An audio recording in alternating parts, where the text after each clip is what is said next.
दा यहाँ पानीपुरी पाउँछ? होइन, हात्तीको गेडा पाउँछ। पानीपुरी नपाएर चाहिँ के पाउँछ?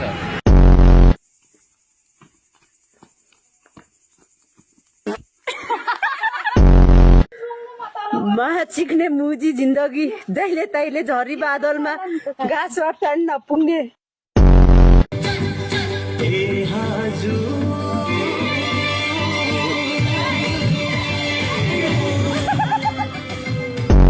तँलाई भगवानले त बनाउन राम्रै बनाएका हुन्, तर के भुवन, तँलाई अलिकति ब्राइटनेस बढाउन बिर्सेछ यार भगवानले।